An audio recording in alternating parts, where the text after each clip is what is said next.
नमस्कार। आज हम एक गंभीर विषय के बारे में डिस्कशन करेंगे। टिकटॉक और इंस्टाग्राम हमारे मस्तिष्कों, हमारी ज़िंदगियों के साथ क्या खेल रहे हैं। टिकटॉक, टिकटॉक, टिकटॉक सुनने देखने में तो अच्छा लगता है, लेकिन टिकटॉक की रील्स के ओवर कंजम्पशन से विशेषकर टीन एज में या बच्चों को जो नुकसान हो रहे हैं, वो आने वाली पीढ़ियों के लिए, उनके पेरेंट्स के लिए बहुत भारी पड़ने वाला है। टिकटॉक के रील्स का लगातार कंजम्पशन से धीरे धीरे बच्चों का जो मानसिक विकास होता है वो अवरुद्ध हो जाता है। जो साइकोलॉजी का स्पेसिफिक रिसर्च इसमें कहता है कि टिकटॉक की रील्स जब घंटों तक बच्चे देखते हैं तो उनके जो दिमाग होता है उसे कई फंक्शंस ठीक से काम नहीं करते। उसमें सबसे इम्पोर्टेंट फंक्शन है कोग्निटिव, यानी चीज़ों को समझने की क्षमता जिस मस्तिष्क के हिस्से से आती है वो लगभग डोरमेंट और डल पड़ा रहता है।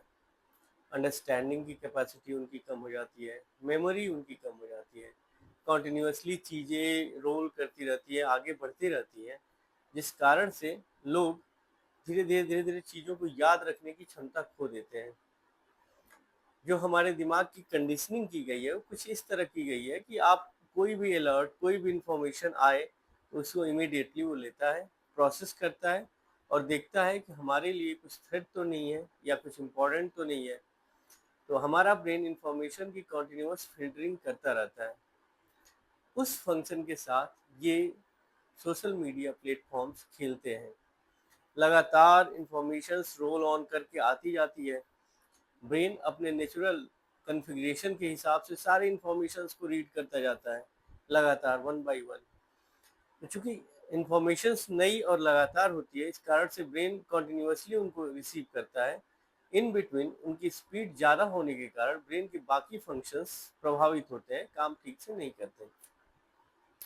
तो ऐसी स्थिति में हमारे जो बाकी एबिलिटीज़ हैं और बच्चों की जो एबिलिटीज़ है पढ़ने की, समझने की, कॉम्पिटिशन्स में अच्छा परफॉर्म करने की, वो प्रभावित होने लगती है।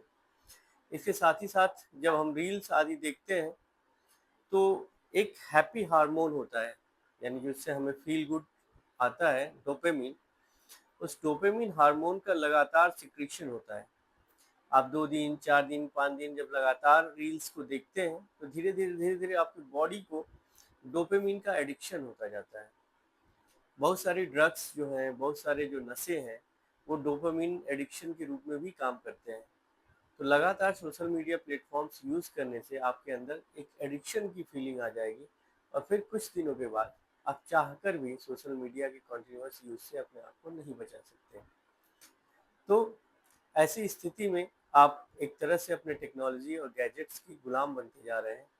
और ख़ास करके जो छोटे बच्चे होते हैं जिनका ब्रेन डेवलप होने वाला रहता है 3 साल, 5 साल, 10 साल तक, इवन 20 ईयर्स तक ब्रेन का डेवलपमेंट चलता रहता है।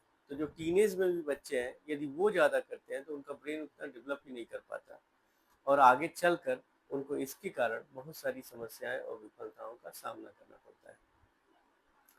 इसलिए सोशल मीडिया, इंस्टाग्राम, इन सारी चीज़ों से अपने बच्चों को या अपने टीनेजर्स को बचाना आवश्यक है। दूसरी एक और समस्या है कि जब आप वीडियोस देखते हैं, लॉन्गर फॉर्मेट देखते हैं, तो दिमाग एक जगह टिकता है, समझता है और उससे बहुत सारे मीनिंग्स निकालता है और नॉर्मल चीज़ें होती है।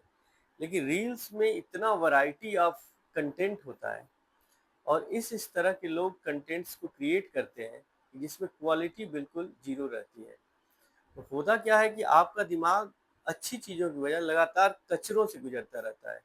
तमाम कचरे आपकी आँखों के सामने आते हैं, गुजरते हैं और सोचिए इतनी वाहियात चीज़ें उन छोटे बच्चों के सामने से जब गुजरती हैं, तो क्या होता होगा?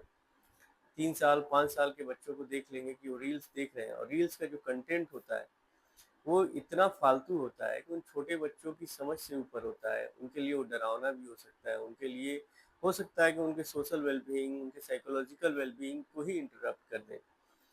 क्योंकि जो भी रील्स बनाए जाते हैं वो ग्रोन अप मैच्योरिटी के हिसाब से बनाए जाते हैं और बच्चों की मैच्योरिटी आई नहीं, कंटेंट वो सारा देख डालते हैं। इस कारण से जो इंफॉर्मेशन का गलत ओवरलोडिंग हो जाता है, इससे भी बच्चों का डेवलपमेंट प्रभावित होता है। इन सारी चीज़ों के कारण हमें टिकटॉक, इंस्टाग्राम आदि का यूज़ रेगुलेट करने की बहुत ही आवश्यकता है। इवन आप यदि सोशल मीडिया पे बहुत ज़्यादा एक्टिव हो या सोशल मीडिया के माध्यम से ही आपका एक अपना लाइवलीहुड या बिजनेस चल रहा हो, तो भी आपको उसको रेगुलेट करके फिक्स करना होगा और आपको हमेशा ये सोचना होगा कि मैं सोशल मीडिया पे क्यों आया हूँ। सोशल मीडिया को आप source of information, source of research बना सकते हैं, लेकिन सोर्स ऑफ एंटरटेनमेंट के लिए आप रील्स देखेंगे तो वो आपको और आपके आने वाली पीढ़ियों के लिए भारी ही पड़ेगी। इसलिए अपने आप को बचाइए। इम्पोर्टेंट ये है कि टिकटॉक ब्रेन का कॉन्सेप्ट तो चल रहा है, लेकिन मात्र ये टिकटॉक तक लिमिटेड नहीं है। ये कॉन्सेप्ट सारे सोशल मीडिया प्लेटफॉर्म्स जो रील्स को प्रोवाइड करते हैं, चाहे वो फेसबुक हो, चाहे वो इंस्टाग्राम हो, बस अंतर ये है कि टर्म्स को क्वाइन इसलिए कर दिया गया कि टिकटॉक एक चाइनीज़ कंपनी है, इंस्टाग्राम एक अमेरिकन कंपनी है। लेकिन कंपनियां कहीं की हो, नुकसान तो उतना ही करेगी। ज़िंदगी आपकी है, उसे समझ के चलिए, बचा के चलिए। धन्यवाद।